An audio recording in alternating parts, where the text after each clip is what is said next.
नमस्कार, मैं अमरजीत कुमार कक्कू अपने सहयोगी अनुराग आनंद के साथ टुडे न्यूज़ लखीसराय के लिए।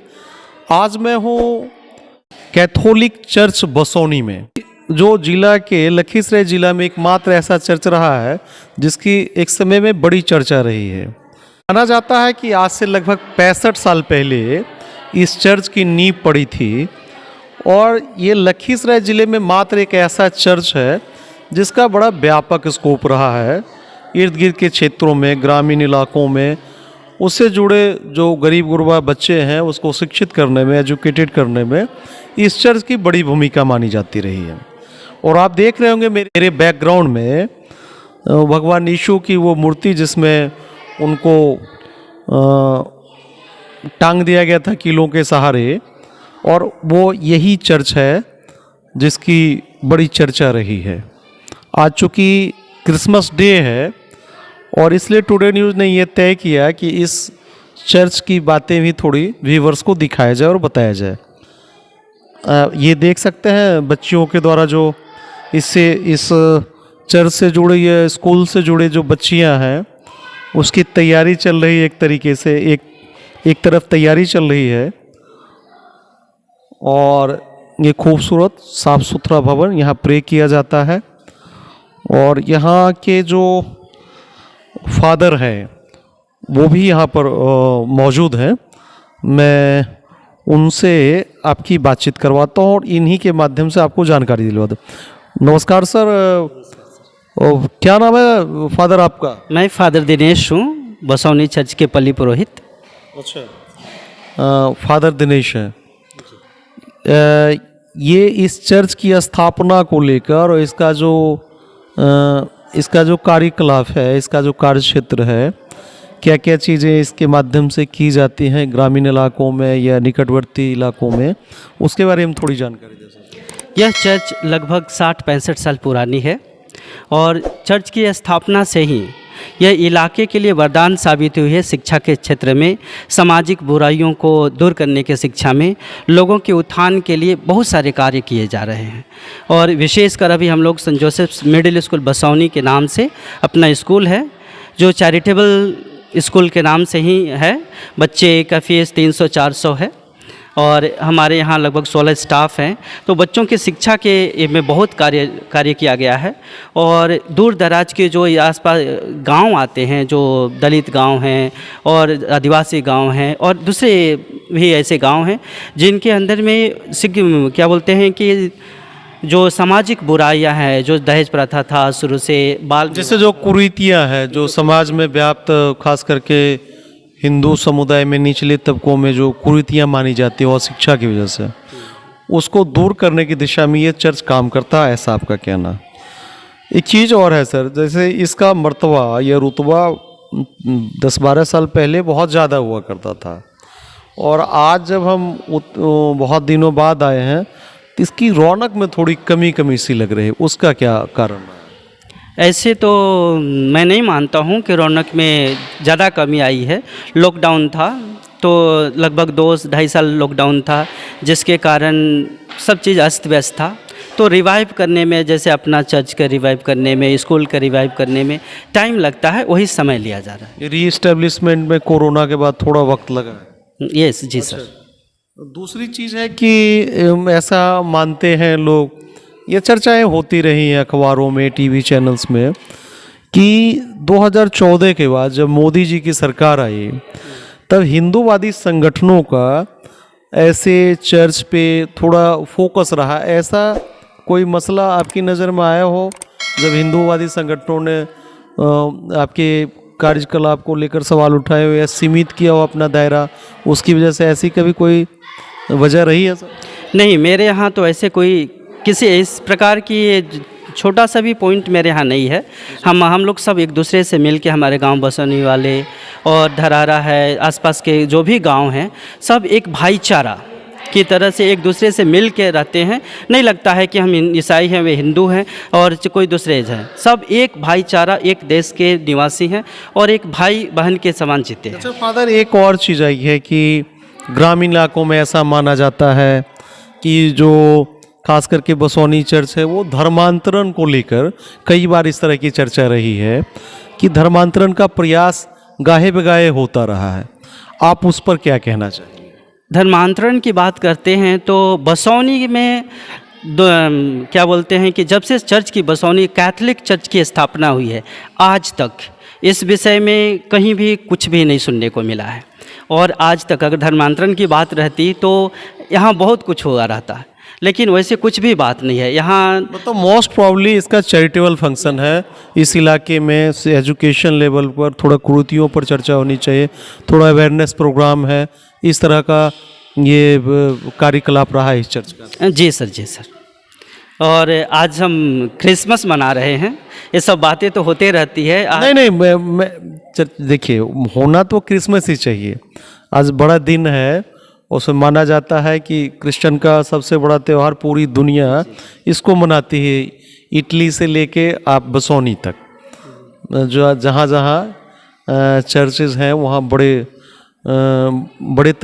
सलीके से इसको एंजॉय किया जाता है। लेकिन कुछ चीज़ें लोगों की जानकारी के लिए बसौनी चर्च के बारे में लोगों को बहुत कम जानकारी है, उस लिहाज से लगा कि अगर आया ही गया है थोड़ी चर्चा फादर से इस पे हो। जी जी, जरूर जरूर। लोगों की भ्रांतियां भी थोड़ी दूर होगी इस माध्यम से। जी जरूर जरूर जरूर। तो ये थे, बहुत धन्यवाद फादर दिनेश थे ये, जो इस चर्च के फादर हैं। और आप देख रहे हैं बड़ा खूबसूरत ये चर्च है, आप देख सकते हैं जीसस की शैली रही है, उसी में वो मूर्ति लटकी हुई मिलेगी इस चर्च में क्रॉस पे। और ये खूबसूरत भवन आप देख सकते हैं, और इसके आगे बहुत ग्राउंड है, मैं आगे भी आपको दिखाता हूँ कि बाकी सामने खूबसूरत सी फुलवारी आप कह सकते हैं, जहाँ रंग बिरंगे फूल हैं। बीच में जीसस का एक और मंदिर है जिसमें जीसस आशीर्वाद की मुद्रा में है, और आप देख सकते हैं ये बहुत ही खूबसूरत नज़ारा है। तैयारी चल रही है क्रिसमस की तैयारी चल रही है। ज़्यादातर मैं देख पा रहा हूँ शेड्यूल ट्राइब के जो बच्चे हैं वो इस तैयारी में लगे हुए हैं जूट के बोड़ों के साथ। ये वही भवन है, गौशाला निर्माण किया जा रहा है जहाँ जीसस पैदा हुए थे ऐसा माना जाता है। और फिर इसकी तैयारी, रंग रोगन की तैयारी चल रही है। ये 5 बजे शाम का वक्त होगा जब प्रेयर के बाद यहाँ मेला लगेगा, बच्चे आएंगे, सेंटा क्लॉज भी आएंगे, स्वाभाविक है। अब देख रहे हैं ये फिर यहाँ पर दिखाइए, ये माँ मरियम की मूर्ति है यीशु के साथ, बचपन का स्वरूप आप देख सकते हैं। और ये गौशाला की तैयारी है जहाँ बच्चे लगातार अपने अपने तरीके से तैयारी में लगे हुए हैं। ये स्वरूप दिया जा रहा है। ऐसा माना जाता रहा है कि भगवान यीशु जो पैदा हुए थे वो गौशाला में हुए थे, और उसी की ये तैयारी है, आप देख सकते हैं। बहुत ही खूबसूरत वातावरण है। मैं कुछ बच्चों से आपकी बात कराऊंगा। कुछ बच्चों से भागने की ज़रूरत नहीं है, आप बताइए। आप कह रहे थे कि आप यहाँ से जुड़े हुए हैं? हाँ। यहीं पढ़ते हैं? हाँ। क्या नाम है आपका? फूलचंद कुमार। आज क्रिसमस है, उसी की तैयारी आप लोग कर रहे हैं? हाँ। कैसा लग रहा है आपको? बहुत अच्छा। और विद्यालय बहुत शानदार है, व्यवस्था देख ही सकते हैं आप। हाँ। और पूरी फैसिलिटीज़ मिलती है यहाँ इस इंस्टीट्यूशन की तरफ से? हाँ मिलती है, पूरी सहूलियत मिलती है यहाँ? हाँ। अच्छा, आप देख सकते हैं ये तैयारी। ज़रा मैं कहूँगा अपने सहयोगी से, जूट के बोरों के साथ जो अपनी अपनी तैयारी है वो उसको फिर रंग रोगन किया जाएगा, उसके साथ अलग अलग चीज़ें बनाई जाएंगी। ये इधर देखिए, ये कुछ मास्टर साहब लग रहे हैं, टीचर्स हैं शायद इसी विद्यालय के, जो कि इस चर्च का जो है बसौनी कैथोलिक चर्च का एक और सिरा है एजुकेशन, जो मध्य विद्यालय बसौनी के नाम से जाना जाता है। और सर आप लोग इसी इंस्टीट्यूशन से जुड़े हुए हैं? जी हाँ। क्या नाम है आपका? दिनेश कुमार। अच्छा, यहीं पढ़ाते हैं आप? जी हाँ। अच्छा सर, और चर्च के बारे में क्या जानते हैं सर? चर्च के बारे में सर, यहाँ हम लोगों के खास करके बसौनी गांव के लिए बहुत बड़ी देन है। गरीबों का मसीहा वास्तव में कहा जाए, बहुत कम कीमत पर यहाँ पढ़ाई होती है और अच्छी पढ़ाई होती है। बड़े धूमधाम से अनेक प्रकार के सांस्कृतिक कार्यक्रम बराबर होते रहते हैं। और बहुत बसोनी के लिए खास करके यह है कि इतना कम मतलब दूसरे जगह कोई पढ़ने के लिए अपने बच्चों को नहीं भेजा जा सकता है, नहीं भेज सकते हैं, इतने महंगा हो दूसरे मतलब जगह। आपका कहना है बसोनी चर्च ये इस इलाके के लिए एजुकेशन के लिए खास एजुकेशन के करके मामले में बहुत- वरदान साबित जी हुआ। वरदान साबित है। ठीक। अच्छा, क्या नाम है सर आपका? सुमन कुमार। सुमन कुमार। सुमन जी, और क्या क्या ये जो इसका विस्तारित प्रयास है इस चर्च का, कैथोलिक चर्च बसोनी का, आपकी जानकारी में? एक तो एजुकेशन है, और भी कोई ऐसा फंक्शन करता है ये चर्च क्या? हाँ, फंक्शन वेलफेयर वाला? ये अब समय समय पर करते रहती है। और ये एजुकेशन के मामले में बसोनी में जैसे सर बोले, दिनेश सर अभी, उस तरह से 1 नंबर में आता है। यहाँ गरीबों का, जितने गरीब पिछड़े वर्ग के लोग हैं बच्चे, यहाँ पे हॉस्टल भी है, हॉस्टल में बच्चे रहते हैं। और ये 10 तक का क्लास होगा। ये अभी 8 तक का है, यानी कि अगले सेशन तक में हम लोग का प्रयास है कि 10 तक का हो जाएगी यहाँ पे। चलिए, बहुत धन्यवाद। क्या नाम है सर आपका? मेरा नाम कृष्णनंदन मंडल। अच्छा, इसी विद्यालय से जुड़े हुए हैं? जी जी जी। आप क्या कुछ कहना चाहते हैं इसके बारे में? जैसा हमारे 2 शिक्षकों ने आपको बाइट दिया, एजुकेशन और वैल्यू एजुकेशन। एजुकेशन तो सब जगह दी जा रही है, शिक्षा दी जा रही है।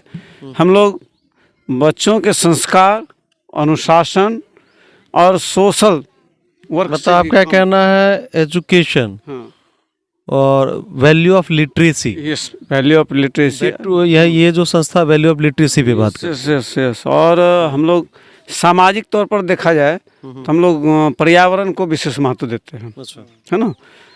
प्रत्येक साल हम लोग पर्यावरण दिवस पर जो सरकार कहते हैं फंक्शन करते हैं, लोगों को अवेयर भी और करते हैं। अवेयर करने के साथ वृक्षारोपण का एक विशेष अभियान चलाते हैं बच्चों के द्वारा। अच्छा, जितने करीब 250-300 बच्चे हैं अभी, प्रत्येक घर में उस दिन एक पौधा जा करके लगना है, सभी बच्चों को दिया जाता है। हम लोग शिक्षक खुद एक शिक्षक 5-5 पौधे। पर्यावरण पर हमारा फोकस है, जब पर्यावरण और और एजुकेशन विशेष फोकस।